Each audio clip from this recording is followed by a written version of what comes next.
Kody Brown. So many of you have messaged me about Kody Brown's interview, and the majority, like the resounding battle cry was, this is a bunch of bullshit, right?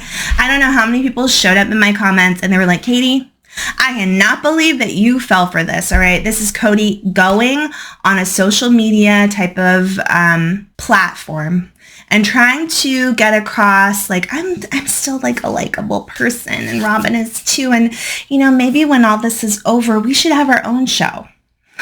Yeah, that's definitely what you guys have been writing to me about, that you think the interview that Kody participated in last night on Mormon Discussions, Inc. was just all about trying to revamp his image. I didn't think so. I thought the interview was really interesting. I get what you're saying, and it could be true. I will be shocked, but I shouldn't be, if Robin and Kody try to like break away and do their own reality show, with how much they have bitched and complained, how little they have allowed people to come into their home, the fact that Robin's kids rarely, if ever, get interviewed by anyone, the fact that they don't really have a storyline other than fighting with the other wives. I really think it's Mary, Janelle, and Christine who have carried the show for many years now. Robin's been doing a whole lot of nothing, in my opinion. So I would be very surprised if they were wanting to break off and do their own show. If that is what they do, I will never watch it, not even once. I will talk about how shitty it is and how we should, as a community, not give them the attention. Because that would really, to me, be kind of like flip-flopping everything over. And even more so screwing over the wives that were there from the beginning. So I hope that Kody and Robin are just kind of going to recede into the background. Now, I do like to hear what they have to say about the transition out of polygamy, but I would prefer to hear it, you know, when Christine and Janelle are getting paid to tell us about it. So that's who I will, you know, be putting my views towards. But the podcast itself was interesting. I mean, to have Kody speak out and say like, yeah, polygamy is ridiculous. I don't want my daughters participating in it. Neither do my wives. There's so many questions. Like, is this how Robin feels? Do you think that none of Robin's kids are going to go into polygamy? Even if you felt that way, like, is that do you feel like it's still right for you to abandon the original idea that your family always had to live like this? How is that fair to your children and now your ex-wives? So many questions going round and round in my head. Many people have spoken out and said that Kody also really defends Robin on the podcast. He does say something like, if you watch the show, like, you'll see Robin never did anything wrong, which all of us are like, what? You know, we're not really there with him. But I enjoyed hearing what he had to say. But again, the TLC show is boring the shit out of me lately. I mean, am I the only one? I'm the only one. I'm like really, really struggling with it. I'm not finding it enjoyable. And maybe that's why Kody had to go onto this podcast, because the ratings weren't as good and they needed to pull them up. And maybe that's why I had to take a break from the whole Kody Brown interview thing and go run over to Reddit to check on Sherri Papini, because guys, she is back in court today. Remember this California Barbie doll who faked her kidnapping, spending almost a month's time away from her husband and children in the apartment of an ex-boyfriend? She never gave up the goods either, guys. She's never admitted to having faked it all. After returning back from the horrible ordeal she went through, she literally spent years acting like a trauma victim around her family. There were times that her family has reported she would be at like a holiday dinner and they would find her lying on the floor in a puddle of tears in the bathroom, because she would say that this bathroom reminds her of her kidnapper's bathroom and she just can't handle it. It turned out that was all completely made up. Completely made up. She did that to her kids, to her husband, and to her family for years. before investigators finally caught up with the ex-boyfriend, who seems to be like a quite big, hairy, nice guy, like a former hockey player who's not, in my opinion, all there up here. And he was just like, yeah, I helped Sherri out back then. She's going through rough times. I just let her stay with me. And I was working the whole time. And she was just staying at the house, like huddled in a corner, watching TV.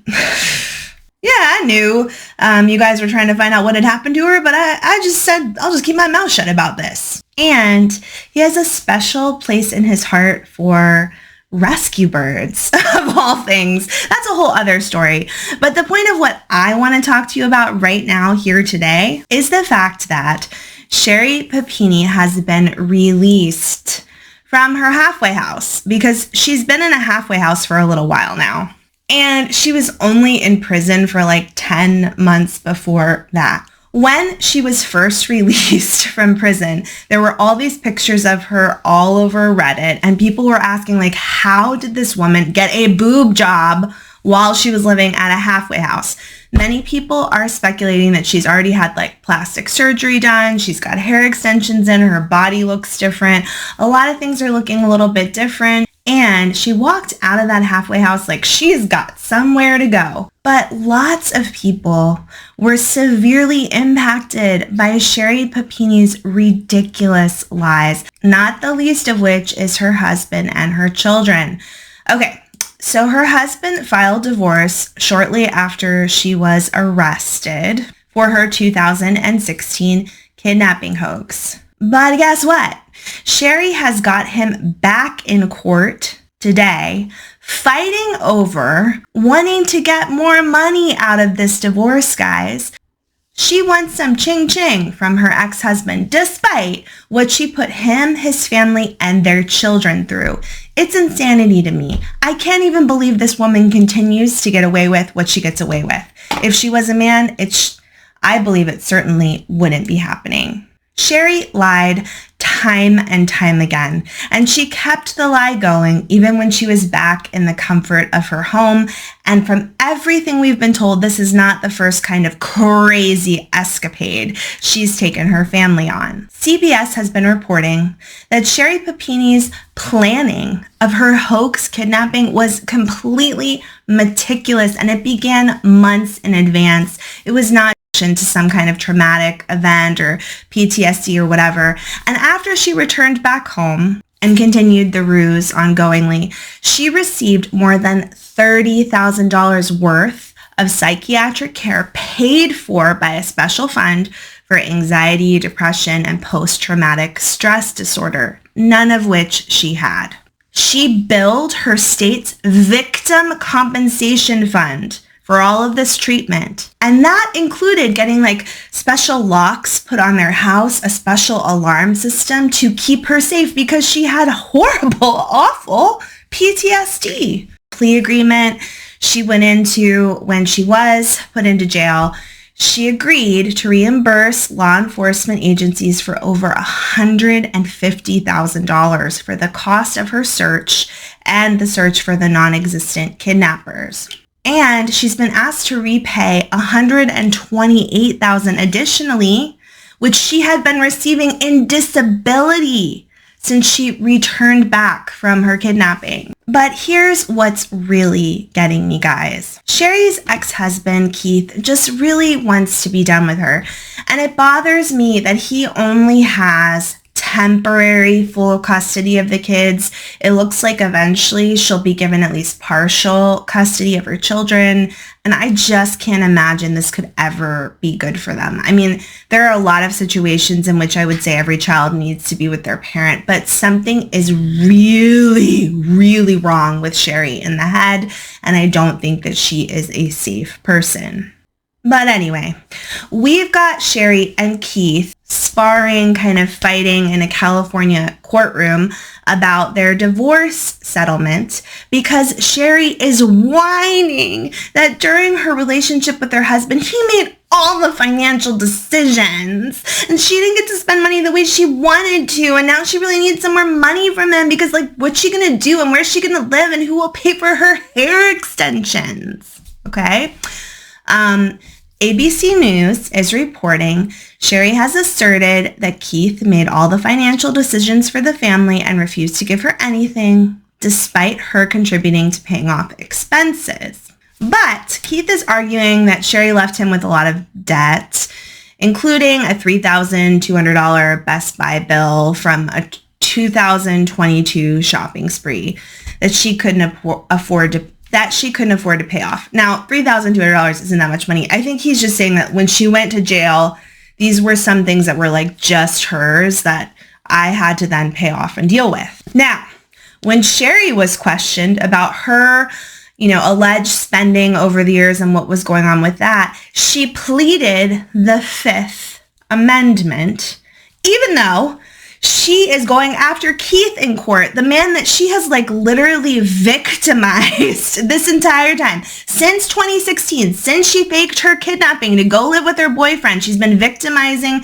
this guy, Keith, who I'm sure isn't perfect, but like, let's be honest, he's the victim here.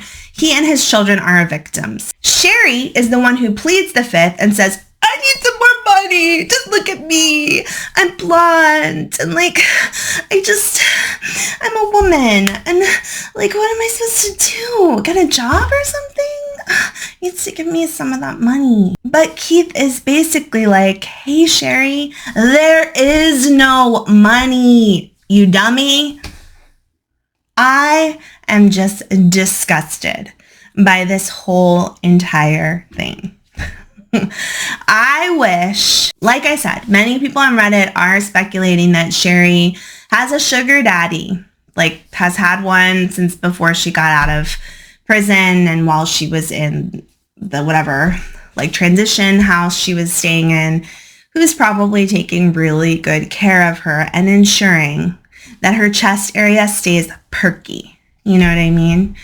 And it's unfortunate when people like this continue to be supported and get away with being awful to everyone around them. So I would love to hear from all of you. Let me know what you think in the comments down below. I'm going to be following Sherri. I'm going to be stalking this witch for a while. Like, where is she going? What is she up to? And who is she victimizing next? Thank you so much for joining me here today. I hope you'll join me tomorrow so we can head down our next rabbit hole. So I'm sitting here editing this and I'm thinking to myself, what I should have done if I want to make this a really good video is I should have come onto here and told you guys that I had a source that told me Sherri Papini was going to be the sixth wife of Kody Brown. And I could have made a whole like really funny story out of it. Oh well, maybe next time. Much love to all of you.